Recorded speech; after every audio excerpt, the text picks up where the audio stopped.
கிறிஸ்துவுக்குள் அன்பானவர்களே, இந்த ஞாயிற்றுக்கிழமை ஆராதனைக்கு திருத்துவ ஞாயிறு என்று தலைப்பு கொடுத்திருக்கின்றார்கள்.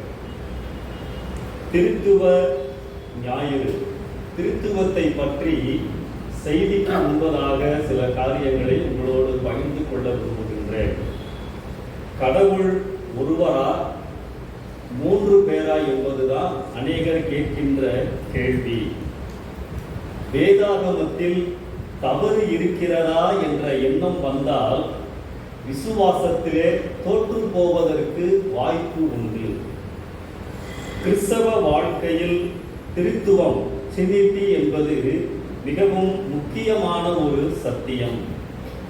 கிறிஸ்தவ சபைகள் ஆதி நாட்களிலே வளர்ச்சி அடைந்த பொழுது பல தவறான போதனைகள் எழுந்தன. ஆரியஸ் என்பவர் பிதா மட்டும்தான் தேவன் என்று கூறினார். இயேசு கிறிஸ்து தேவனை விட சிறியவர் என்று கூறினார். பேராயராக இருந்த மாசிடோனியஸ் பரிசுத்த ஆவியானவர் பிதாவை விட குமாரனை விட தாழ்ந்தவர் என்று கூறினார். பிற மதத்தினர்கள், ஜென்டைல்ஸ், கிறிஸ்தவர்கள் ஒரே கடவுளை மூன்று பெயரில் வழிபடுகிறார்கள் என்று நம்பினார்கள். இப்படிப்பட்ட சூழ்நிலையிலே முதலாவதாக கிபி 325 ஆண்டிலே கான்ஸ்டாண்டினோபிள் என்ற நகரின் அருகில் உள்ள நிசேயா என்ற இடத்திலே கூடிய திருச்சபை மூவரும் சமம் என்ற கருத்தை இணைந்து ஆலோசித்து உறுதிப்படுத்தினார்கள். பிறகு அதனுடைய தொடர்ச்சியாக மறுபடியும் கிபி 381 ஆண்டிலே அதே இடத்திலே கூடி சில திருத்தங்களோடு நிசேயா விசுவாச பிரமாணத்தை அவர்கள் உருவாக்கினார்கள். இன்றைக்கு வரைக்கும் நம்முடைய ஆராதனைகளிலே நாம் அவைகளை நம்பிக்கையோடு அறிக்கை செய்கின்றோம். இதனுடைய முதல் பகுதி பிதாவை பற்றியது, இரண்டாவது பகுதி இயேசு கிறிஸ்துவை பற்றியது, மூன்றாவது பகுதி பரிசுத்த ஆவியானவரை பற்றியது. திருச்சபையின் பிதாக்களில் ஒருவரான தெர்த்துலியன் என்பவர் தான் எழுதிய மறுப்பு நூலில் தேவனுடைய திரியேக தன்மையை, திருத்துவத்தை எளிதாக புரிந்து கொள்ளும் வகையிலே ட்ரினிடாஸ் என்ற இலத்தீன் வார்த்தையை பயன்படுத்தினார். இந்த ட்ரினிடாஸ் என்ற வார்த்தை தான் ஆங்கிலத்திலே ட்ரினிட்டி, திருத்துவம் என்று வந்தது. லத்தீன் மொழியிலே ட்ரினிடாஸ் என்றால் threeness, the state of being three, மூவொரு கடவுள் என்ற அர்த்தத்தை வெளிப்படுத்தியது.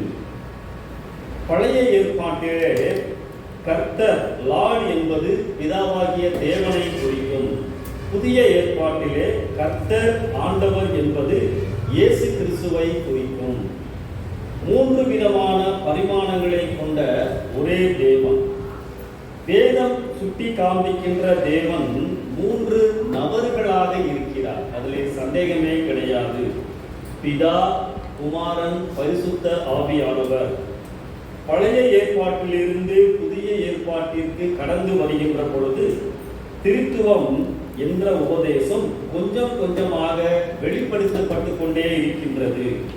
பழைய ஏற்பாட்டில் பார்ஷியல் ரெவலேஷன், கொஞ்சமாக வெளிப்படுத்தப்பட்டிருக்கின்றது. புதிய ஏற்பாட்டில் ஃபுல்லர் ரெவலேஷன், முழுமையாக வெளிப்படுத்தப்பட்டிருக்கின்றது. கடவுள் தன்னை அண்மையிலே குறிப்பிடுவதை பழைய ஏற்பாட்டிலே நாம் பார்க்க முடியும். வேதத்திலே அதற்கும் சில ஆதாரங்கள் உள்ளன. எபிரேய பதம் ஏலோகிம் என்ற வார்த்தை தான் பயன்படுத்தப்பட்டுள்ளது. எபிரேய மொழியிலே ஏலோகிம் என்பது 2 பேருக்கு மேலே இருக்கின்ற நபர்களை குறிப்பிடுவார்கள், பன்மையின் வார்த்தை. உதாரணமாக சில வசனங்களை நான் காண்பிக்கிறேன். ஆதியாகமம் 1:26 ஆண்டவருடைய வார்த்தை, நமது சாயலாக நமது ரூபமாக உருவாக்குவோம், இமேஜ் அண்ட் லைக்னஸ். ஆதியாகமம் 3:22 மனிதன் நம்மில் ஒருவனை போல ஆகாதபடிக்கு. அதே போல ஆதியாகமம் 11:7 வசனத்திலே அந்த அர்த்தத்திலே வருகின்றது. ஏசாயா 6ஆம் அதிகாரம் 8ஆம் வசனத்திலே ஏசாயா ஆலயத்திலே இருந்த பொழுது ஆண்டவருடைய கேள்வி, யார் நமது காரியமாய் போவான்? நாம் முதலாவது வேத பாடமாக வாசிக்க கேட்ட ஏசாயா 48ஆம் அதிகாரத்திலே 16ஆம் வசனம் மேசியாவை குறித்த தீர்க்க தரிசனம். ஆண்டவரும் அவரின் ஆவியும் என்னை அனுப்புகின்றார். இவைகள் எல்லாம் திரித்துவ கடவுள் என்பதை உறுதிப்படுத்துகின்ற வசனங்கள். புதிய ஏற்பாட்டிலே லூக்கா 1ஆம் அதிகாரம் 35ஆம் வசனத்திலே பரிசுத்த ஆவியானவர், உன்னத பலன், குமாரன் இயேசு என்ற பதங்களை நாம் பார்க்கின்றோம். மத்தேயு 3ஆம் அதிகாரம் 16-17 வசனங்களிலே இயேசு கிறிஸ்துவின் ஞானஸ்தான நிகழ்வு. இயேசு கிறிஸ்து அங்கே ஞானஸ்தானம் எடுக்கின்றார். பரிசுத்த ஆவியானவர் புறாவை போல இறங்குகின்றார். பிதாவின் குரல் அங்கே வருகின்றது. மூவரும் தனித்தனியாக வெளிப்படுவதை நாம் அங்கே பார்க்கின்றோம். மத்தேயு 28ஆம் அதிகாரம் 19ஆம் வசனம், தி கிரேட் கமிஷன், பெரிய கட்டளை என்று சொல்லுவார்கள். பிதா, குமாரன், பரிசுத்த ஆவியானவர் 3 பேர்களும் வருவதை நாம் பார்க்கின்றோம். ஆங்கில வேதாகமத்திலே father and of the son and of the holy spirit தனித்தனியாக எழுதப்பட்டிருக்கின்றது. நம்மளுடைய திருச்சபையின் இறுதியிலே நாம் ஆசீர்வாதம் கூற கேட்கின்றோம். 2 கொரிந்தியர் 13-14 இயேசு கிறிஸ்துவினுடைய கிருபை, தேவனுடைய அன்பு, பரிசுத்த ஆவியானவருடைய ஐக்கியம். இவைகளெல்லாம் திருத்துவத்தை உறுதிப்படுத்துகின்ற வசனங்கள். இயேசுவின் கிருபை வழியாக இருக்கின்றது. பிதாவின் அன்பு நமக்கு வாய்ப்பாக இருக்கின்றது.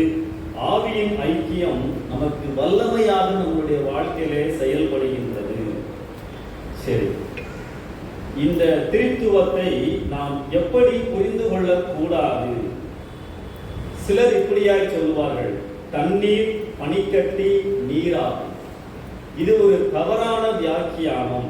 தண்ணீர் இருக்கும் பொழுது பனிக்கட்டி நீராவி இல்லை. பனிக்கட்டி இருக்கும் பொழுது தண்ணீர் நீராவி இல்லை.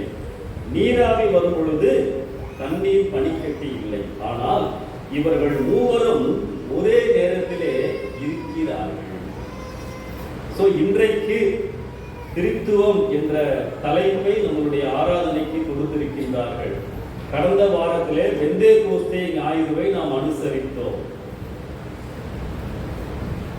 அப்போஸ்தலர் 2ஆம் அதிகாரத்திலே ஆவியானவர் ஊற்றப்பட்ட நிகழ்விலே திருச்சபை ஆரம்பிக்கின்றது. 3000 பேர் ரட்சிக்கப்பட்டார்கள். எனவே இன்றைக்கு திருத்துவ ஞாயிறுக்கு முக்கியத்துவம் கொடுத்து திருத்துவ ஞாயிறாக நாம் அதை அனுசரிக்கின்றோம்.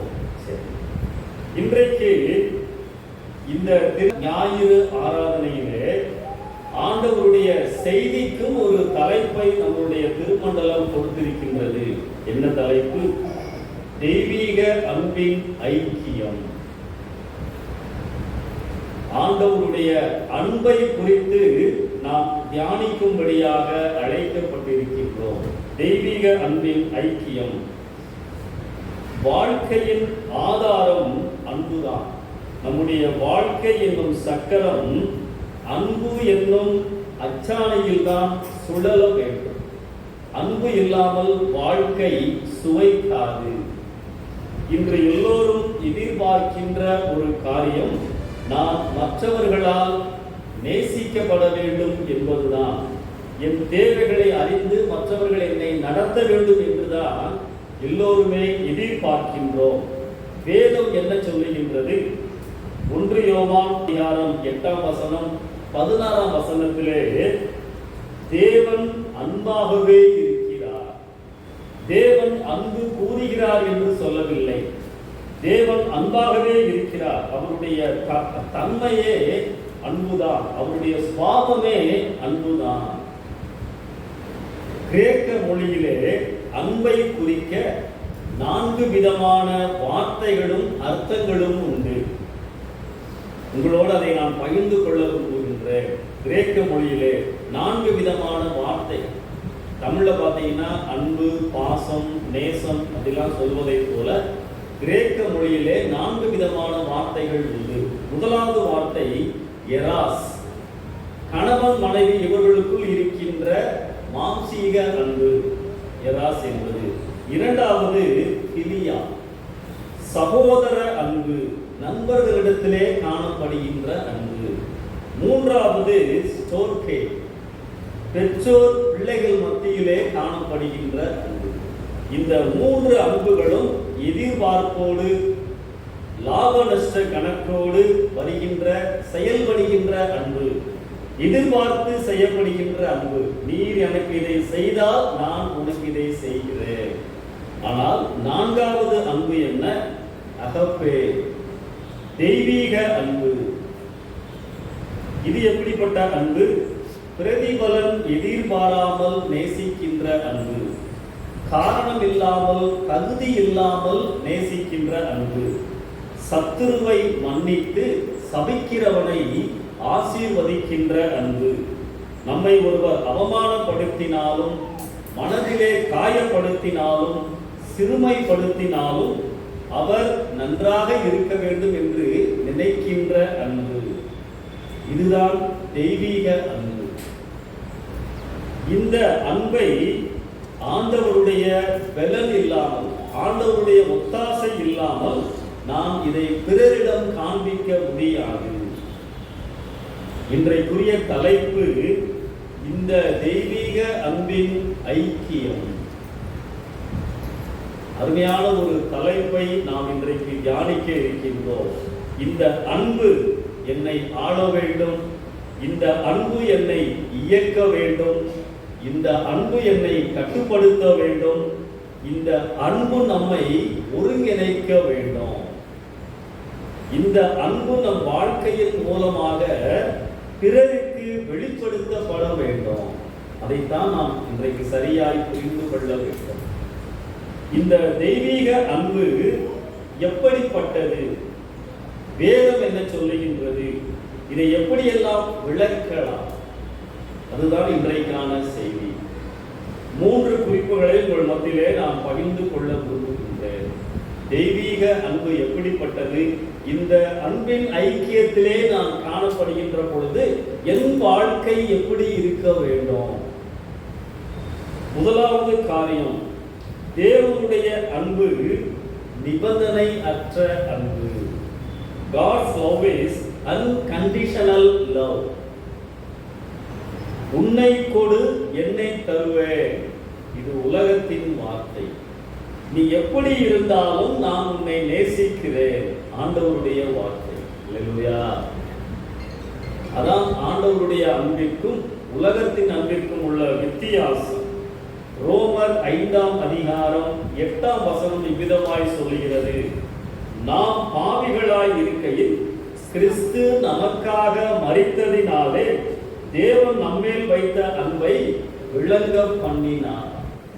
When we were sinners, நாம் ஆண்டவருக்கு தூரமாய் இருந்த பொழுது சிலுவையிலே மரித்து நான் உன்னை நேசிக்கிறேன் என்பதை ஆண்டவர் நிரூபித்தார். நிபந்தனையற்ற அன்பு. 1 யோவான் 4ஆம் அதிகாரம் 19ஆம் வசனத்திலே அவர் முந்தி நம்மிடத்திலே அன்பு கூர்ந்தபடியால் நாமும் அவரிடத்திலே அன்பு கூறுகிறோம்.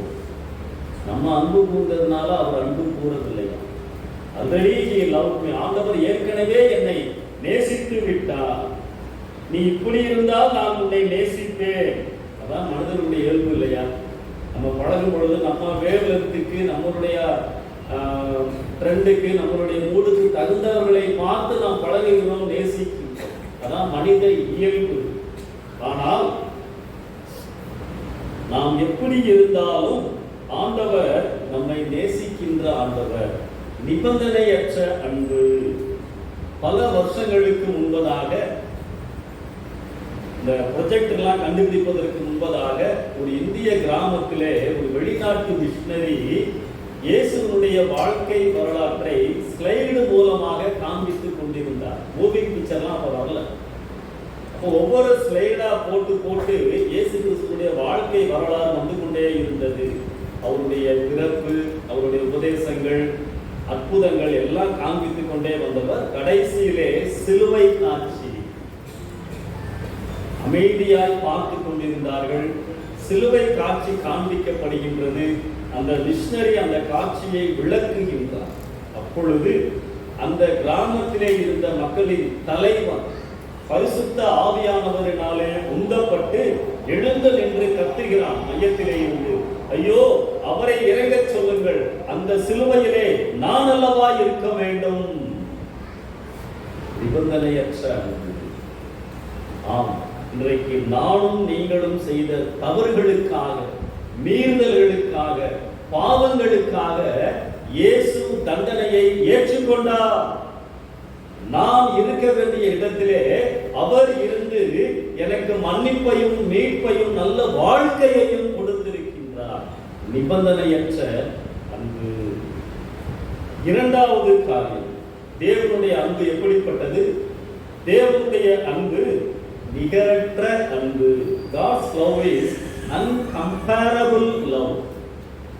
ஈடு இணையற்ற நிகரற்ற அன்பு. நாம் சுவிசேஷ பாடமாக வாசியை கேட்டோம் இல்லையா? யோவான் 3ஆம் அதிகாரத்துல 16வது வசனம். இந்த வசனத்தை மினி பைபிள் அப்படின்னு சொல்லுவாங்க. இவ்வளவாய் உலகத்திலே அன்பு கூர்ந்தார். ஆண்டவருடைய அன்பின் ஆழம் அகலம் இங்கே சொல்லப்பட்டிருக்கின்றது. இந்த உலகத்திலே இதற்கு மேல் யாரும் என்னை நேசிக்க முடியாது. ஜீவனை கொடுக்கின்ற அன்பு. இவ்வளவாய் உலகத்திலே அன்பு கூர்ந்தார். எவ்வளவாய்? பதில் உண்டு. 1 யோவான் 3:16 நாம் அதை பார்க்கின்றோம். யாராவது வாசிங்க. அவர் தம்முடைய ஜீவனை நமக்காக கொடுத்ததினாலே அன்பு இன்னதென்று அறிந்திருக்கிறோம். நாமும் சகோதரருக்காக ஜீவனை கொடுக்க கடனாளிகளாய் இருக்கிறோம். ஆமென். அன்பை பற்றி சொல்லி அதற்கு அவர் செய்த செயல் இங்கே சொல்லப்பட்டுள்ளது. எவ்வளவாய் நம்முடைய ஜீவனை கொடுத்ததினாலே. உயிரை கொடுக்கின்ற அளவுக்கு என்றால் மேக்சிமம். இதற்கு மேல் நான் உனக்கு உதவி செய்வதற்கு ஒன்றுமில்லை. எத்தனை பேருக்கு அந்த இயேசு சொந்தமாக இருக்கிறார்? அந்த அன்பு எத்தனை பேருக்கு வந்திருக்கிறது? எத்தனை பேர் நாம் அதை அனுபவிக்கின்றோம்? நிகரற்ற அன்பு. ரோமருக்கு எழுதுகின்ற பொழுது பவுல் ஒரு காரியத்தை குறிப்பிடுகின்றார். ரோமர் 8ஆம் அதிகாரம் 32ஆம் வசனத்திலே, நம்முடைய சொந்த குமாரன் என்றும் பாராமல் நம் எல்லோருக்காகவும் அவரை ஒப்பு கொடுத்தவர் அவரோடே கூட மற்ற எல்லாவற்றையும் அருளாதிருப்பது எப்படி? அல்லேலூயா. இது ஒரு அழகான ஆழமான ஒரு வசனம். அவர் என்ன சொல்லுகின்றார்? நம்முடைய சொந்த குமாரன் என்றும் பாராமல் நம் எல்லாருக்காகவும் ஒப்பு கொடுத்தவர். பவுல் என்ன சொல்ல வருகின்றார்? நாமும் நீங்களும் பாவிகளாய் இருந்த போதே, ஆண்டவருக்கு துரோகிகளாய் இருந்த போதே, ஆண்டவருக்கு தூரமாய் இருந்த பொழுதே மிகச் சிறந்த அவருடைய குமாரனையே நமக்காக சிலுவையிலே மரிப்பதற்கு கொடுத்திருப்பார் என்றால், கவனிங்க, இன்றைக்கு நான் அவருடைய பிள்ளை. அப்படி என்றால் நான் அவருடைய பிள்ளையா இருக்கின்ற பொழுது எந்த அளவிற்கு இன்னும் சிறந்த காரியத்தை எனக்கு அவர் கொண்டு வருவார். அல்லேலூயா. அழகா பவுல் விளக்குகின்றார் ஓமைகளை சொல்லி. நீ பாவியா இருக்கும் பொழுதே சிறந்ததை உனக்கு கொடுத்த ஆண்டவர், நீ இப்பொழுது அவருடைய பிள்ளையாய் மகளாய் இருக்கின்ற பொழுது எவ்வளவு சிறந்ததை உன் வாழ்க்கையிலே கொண்டு வருவார். அன்பு, நிகரற்ற அன்பு. 1 தீமோத்தேயு 2ஆம் அதிகாரம் 6ஆம் வசனத்துல எல்லாரையும் மீட்க தம்மை ஒப்பு கொடுத்த அன்பை நாம் பார்க்கின்றோம். இயேசு கிறிஸ்து எனக்காக உங்களுக்காக சிலுவையிலே செய்த காரியத்தை வேறு யாரும் எனக்கு செய்ய முடியாது. தேவனின் அன்பு நிகரற்ற அன்பு. அமெரிக்க தேசத்திலே ஆபிரகாம் லிங்கன் ஜனாதிபதியாக இருந்த பொழுது ஒரு சட்டம் இருந்தது. இராணுவத்திலே யாராவது ஒரு போர் வீரன் தவறு செய்து விட்டால் அவர் அந்த போர் வீரனுடைய உயர் அதிகாரியிடம் கையெழுத்து வாங்கிவிட்டு மன்னிப்பு கடிதத்தோடு ஜனாதிபதியை சந்திக்க வேண்டும். ஜனாதிபதி அதை ஏற்றுக்கொண்டால் தான் தொடர்ந்து பணி செய்ய முடியும். ஒரு நாள் ஒரு போர் வீரன் ஜனாதிபதியை பார்க்க வந்தான். கடிதத்தை காண்பித்தான். ஐயா, நான் இந்த விதமான தவறு செய்து விட்டேன், இதை நீங்கள் மன்னித்து எனக்கு தொடர்ந்து பணி செய்வதற்கு வாய்ப்பு கொடுங்கள். ஆபிரகாம் லிங்கன் அந்த கடிதத்தை வாங்கினார், வாசித்தார். யாருமே அதிலே அவனுக்காக கையெழுத்து போடவில்லை. ஏன் உனக்காக யாரும் கையெழுத்து போடவில்லை? ஐயா, எனக்கென்று யாரும் கையெழுத்து போடவில்லை, யாருமே முன்வரவில்லை. உடனே ஆபிரகாம் லிங்கன் சொன்னார், கவலைப்படாதே, உனக்கு நான் இருக்கிறேன்.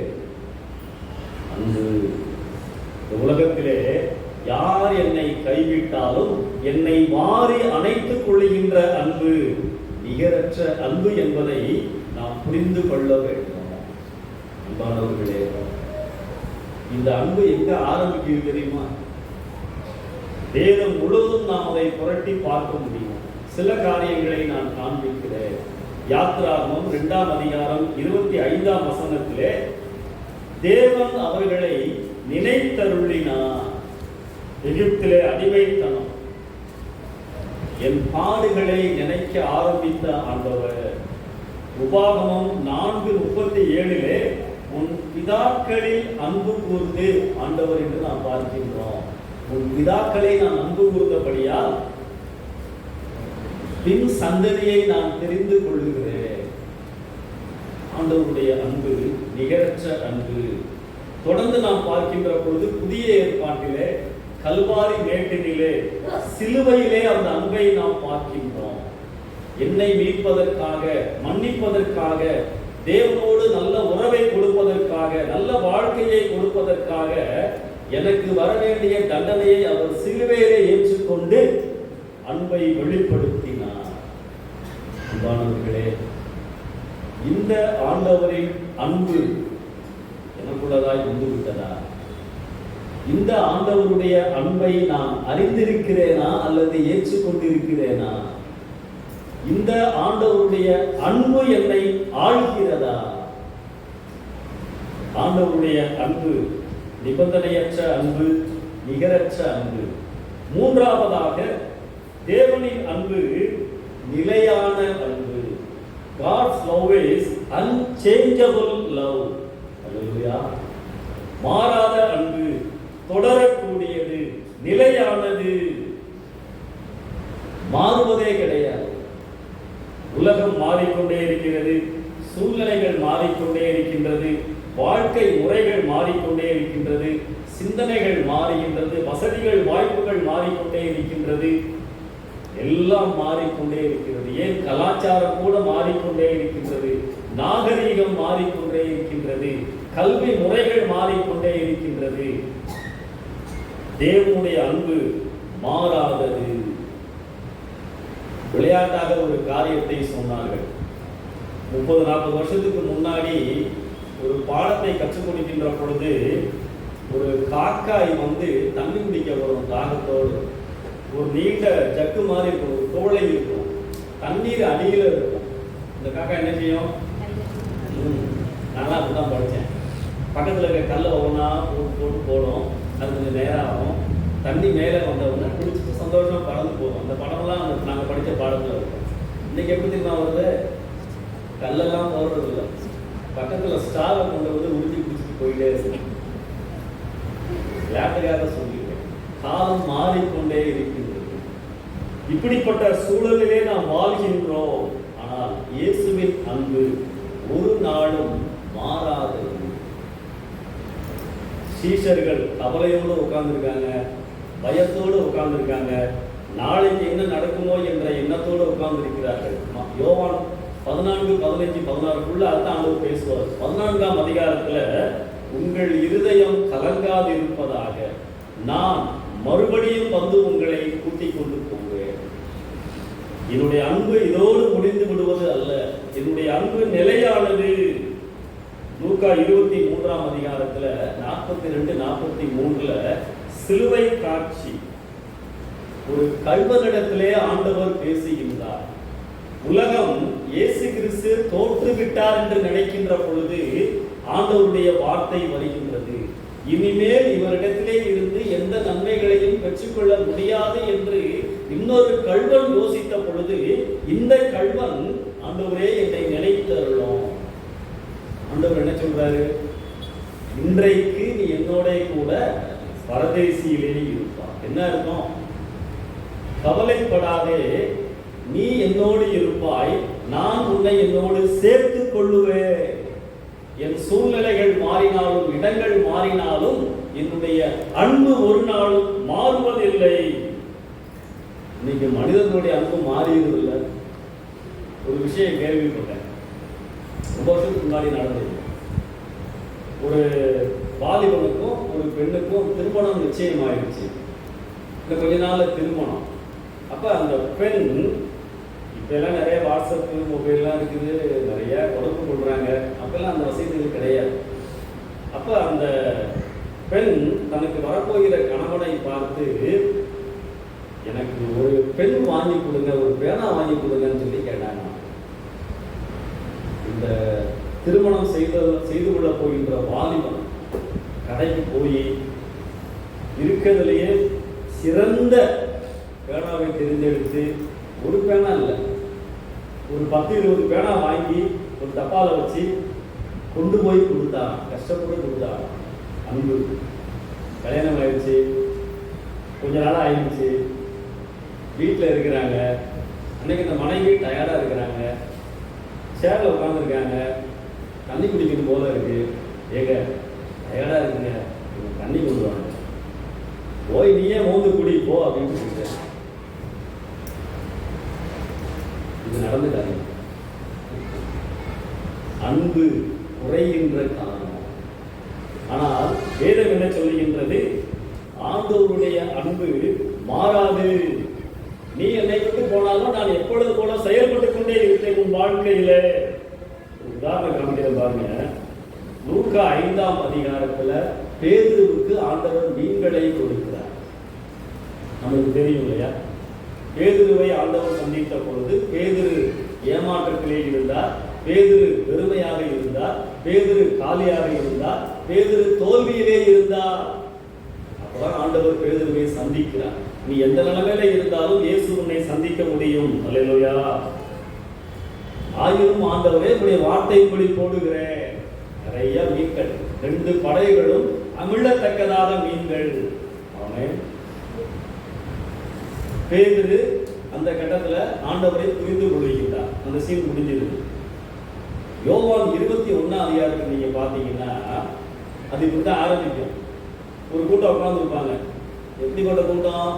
3.5 வருஷமா இயேசுவை பின்பற்றி இயேசுவோடு இருந்து இயேசுவின் போதனைகளை கேட்ட கூட்டம். நான் மீன் பிடிக்க போகிறேன். யார் சொல்றா? பேதுரு சொல்ற. அவர்தான் அந்த தலைவர் இல்லையா?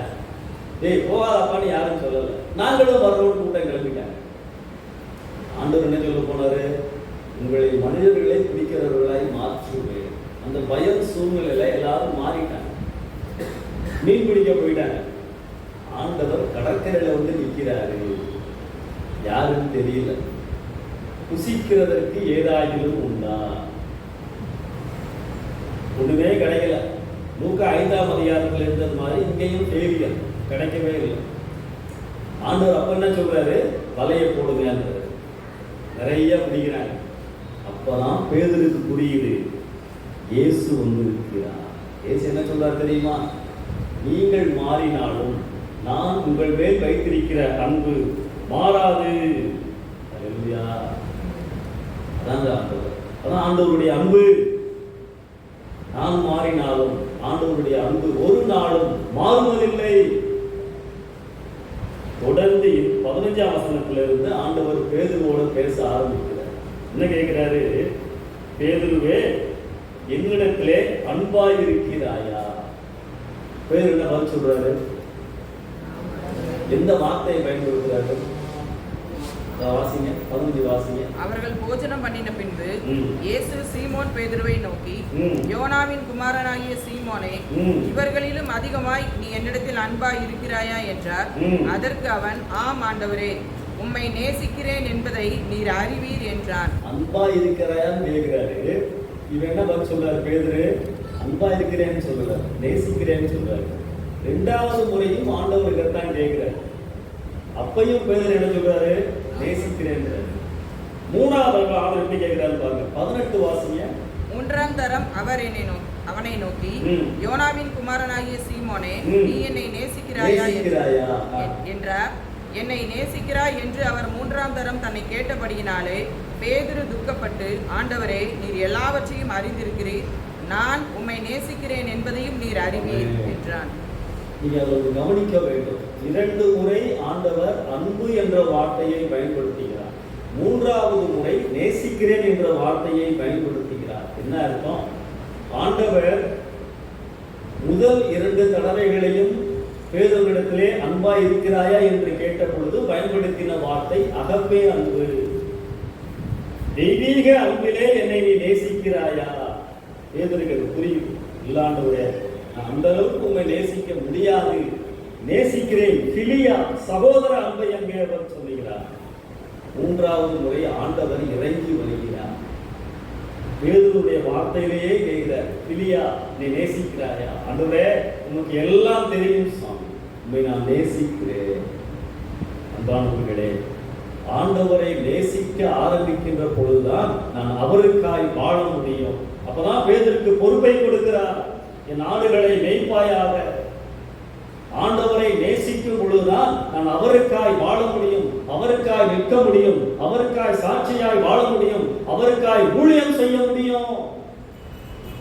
ஆண்டவருடைய அன்பு நிலையான அன்பு, மாறாத அன்பு, தெய்வீக அன்பின் ஐக்கியம். நான் 3 விதமான காரியங்களை பகிர்ந்து கொண்டேன். நிபந்தனையற்ற அன்பு, நிகரற்ற அன்பு, நிலையான அன்பு. Unconditional love, incomparable love, unchangeable love. அன்பானவர்களே, எத்தனை பேர் இந்த அன்பிற்கு சொந்தம்? அன்பை பற்றி வாசிப்பதினால், அன்பை பற்றி கேட்பதினால் தேவனுடைய அன்பை அறிந்து கொள்ள முடியுமா? முடியாது. நாம அதை அனுபவிக்க வேண்டும். நமது உள்ளங்களில் அந்த அன்பை ஏற்றுக்கொள்ள வேண்டும், பெற்றுக்கொள்ள வேண்டும். அன்பானவர்களே, அந்த அன்பிற்கு அடிமையாக நம்மை அர்ப்பணிக்க அழைக்கப்படுகிறோம். இந்த உலகத்திலே யாரும் இந்த அன்பை எனக்கு கொடுக்க முடியாது. இப்படிப்பட்ட அன்பு இன்றைக்கு நம்மை தேடி வந்துள்ளது. எத்தனை பேர் அந்த அன்பை ஏற்றுக்கொண்டிருக்கிறோம்? எத்தனை பேர் அந்த அன்பில் வாழ்கிறோம்? இயேசுவே, இப்படிப்பட்ட நீர் எனக்கு முழுமையாய் என் வாழ்க்கையிலே வேண்டும், நீர் என்னை நடத்தும், உம்முடைய கரத்திலே என்னுடைய வாழ்க்கையை கொடுக்கிற இந்த அன்பு என்னை முழுமையாய் இயக்கட்டும். அர்ப்பணிக்கலாமா? அதைத்தான் ஆண்டவர் எதிர்பார்க்கிறார். தம்முடைய சொந்த குமாரன் என்றும் மாறாமல் பாவிகளாய் இருக்கும் பொழுதே எனக்கு அவரை கொடுத்திருப்பார் என்று சொன்னார். நான் அவருடைய பிள்ளையாக, சொந்த பிள்ளையாக, மகனாக, மகளாக இருக்கின்ற பொழுது எவ்வளவு சிறந்த ஆசீர்வாதங்களை பெற்றுக்கொள்ள முடியும். அதான் விசுவாசம். இந்த அன்பை நாம் புரிந்து கொள்ள வேண்டும். கல்வாரியிலே ஆண்டவர் அந்த அன்பை வெளிப்படுத்தி இருக்கிறார். நான் சிறு பையனாய் இருந்த பொழுது சண்டே கிளாஸ்ல கேட்ட ஒரு கதையை நான் சொல்ல விரும்புகிறேன். இன்றைக்கும் அந்த கதை என்னை தொடுகிறது. பலர் அதை அறிந்திருக்கலாம். நினைவுபடுத்துகிறேன். 2 நண்பர்கள் இருந்தார்கள். ஒருவன் பணக்காரன், ஒருவன் ஏழை. அம்மா மட்டும்தான் இருந்தாங்க. 2 பேரும் ஒரு பார்க்ல உட்கார்ந்து சில பேரோடு சேர்ந்து சீட்டு விளையாடிட்டு இருந்தாங்க.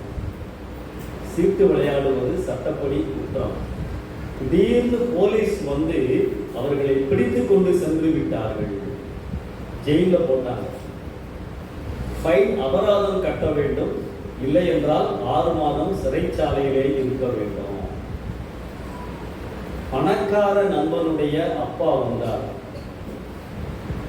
அவருக்கு ஒன்றும் கஷ்டமா தெரியல. 1000 ரூபாய் ஃபைன் கட்டணும். 1000 ரூபாய் கட்டி தன்னுடைய மகனை அழைத்து சென்று விட்டார். ஏழை மகன். தாய் அதை கேள்விப்பட்டார்கள். அவர்களிடத்திலே பணம் இல்லை, கஷ்டப்படுகின்ற குடும்பம். அந்த போலீஸ் அதிகாரிகளிடத்திலே கெஞ்சினார்கள், ஐயா எப்படியாவது எனக்கு 1 வாரம் டைம் கொடுங்க, நான் எப்படியாவது 1000 ரூபாய் கொண்டு வந்து விடுகிறேன். சரி, வெளியே வந்தாங்க. பக்கத்துல ஒரு கட்டிட வேலை நடந்து கொண்டிருந்தது. அந்த மேஸ்திரிகிட்ட போய் கேட்டாங்க, ஐயா எனக்கு வேலை ஏதாவது கொடுங்க, எனக்கு இந்த மாதிரி ஒரு நிலைமை, பணம் வேணும், எந்த வேலைனாலும் செய்கிறேன். எனக்கு கொடுக்கல. இல்லைம்மா, கல் மண்ணெல்லாம் சூழ்த்தணும், உங்களால் முடியாது. இல்லையா, நான் செய்கிறேன். ஒரு வழி இல்லாமல் அவளுக்கு வேலை கொடுத்தாங்க. அனுபவம் இல்லாத வேலை. தன் மகனுக்காக கல்லை சுமந்தார், மண்ணை சுமந்தார், தடுமாறி கீழே விழுந்தார். ஜன்னல் வழியாய் மகன் அதை பார்த்து கொண்டிருந்தார். ஐயோ, நான் செய்த தவறுக்காக என் தாய் அடி வாங்குகிறாளே, ரத்தம் சிந்துகிறார்களே. காயத்தோடு வேதனையோடு அந்த பணத்தை அவர்கள் சம்பாதித்து ஓடி வந்தார்கள். மகனை வெளியே கொண்டு வந்தார்கள். மகன் அம்மாவின் காயங்களை பார்த்து கதறி அழுதான், அம்மா என்னை மன்னித்து விடுங்கள், நான் பட வேண்டிய அடிகளை நீர் பட்டு என்னை விடுதலை செய்து விட்டீர்களே. இந்த நாள் ஆச்சு. அந்த நண்பன், பணக்கார நண்பன் மறுபடியும் வந்தான். என்ன கேட்டான் தெரியுமா? வா, மறுபடியும் விளையாட போனான். அந்த ஏழை மகன் சொன்னான், இல்லப்பா, என்னுடைய விடுதலை விலையேற பெற்றது. என்னுடைய விடுதலை அம்மாவின் ரத்தம், என் ஜீவனை கொடுத்ததினாலே. இன்னைக்கு நானும் நீங்களும் ஒன்றாக இருப்பதின் காரணம் இயேசுவின் ரத்தம், இயேசுவின் பாடுகள், இயேசுவின் விலையேற பெற்ற அன்பு. இன்னைக்கு அதை நான் உணர்ந்தேன் என்று சொன்னான். மறுபடியும் நான் தவறு செய்ய மாட்டேன், ஆண்டவருடைய செட்டைகளுக்குள்ளதாக இருப்பேன். தேவனுடைய அன்பின் ஐக்கியத்திலே நான் நிலைத்திருக்க உதவி செய்யும் ஆண்டவரே என்று கேட்கிறேன். இன்றைக்கு என்னுடைய மீட்பு விலையேற பெற்றது, சாதாரணம் அல்ல.